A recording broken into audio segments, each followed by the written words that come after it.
Mu bisanzwe ni inyigisho zitegerezwa gutangwa mu gihugu kugira ziteze imbere izo nkino. Tumenyereye yuko inyigisho ziba zitumbera abigisha koga mu mapisine, mugabo uno munsi icigwa kirondera kwigisha kumenyereza aboga mu biyaga, mu nzuzi. Icyo rero ni igisata co koga kw'isi yose gikomeye nk'uko umuhinga yibabariye. Izo pisine zaje mu nyuma, mugabo ihiganwa rya mbere ryatanguriye mu nzuzi. Ubu twebwe rero ntiturekuriwe kubandanya twogesha abantu tugira ama competition mu mazi mu mapisine, cane cane ko atanagwiriye kandi dufise ibiyaga. Ico gituma rero ishirahamwe ryo muri Afrika ryaturungikiye umuhinga aza kwigisha koga mu nzuzi kugira tugisata tugiteze imbere, tugire amahiganwa mu nzuzi, mu malake, ivyo bita mu Gifaransa eau libre canke mu Congereza open water swimming. Inyigisho zitanguye ubu, mugabo urukino twararutanguye.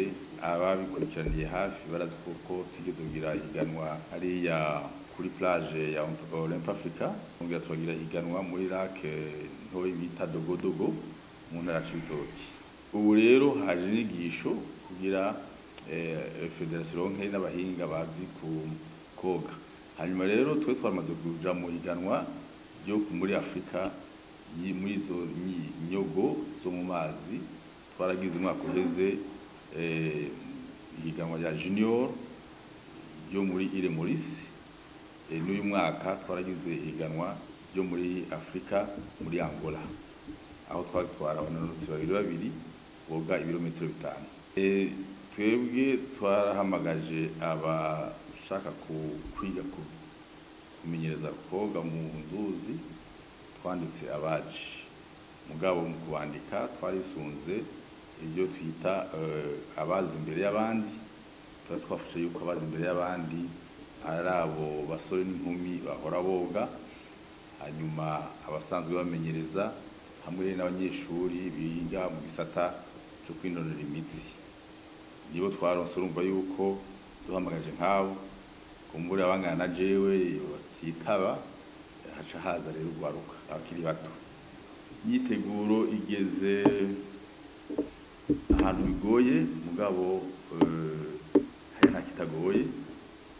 Uno munsi urabona ko ariho batanze itegeko yuko ayo mazi bayakuramo. Amatwi nsumira ababajejwe babahaye iminsi 3 ko babahejeje gukora ibikorwa byose bikorerwa ngaha kugira batanga umwanya ko amazi yinjira muri pisine yeganwa n'ibisibe. Turabyizeye rero kugira turabe yuko abo batumye bashobora kubikora bidakoretse. Urumva ko bizoba byakoretse mu byo twifuza, kandi twizeye tubaza ko bikoreka nk'uko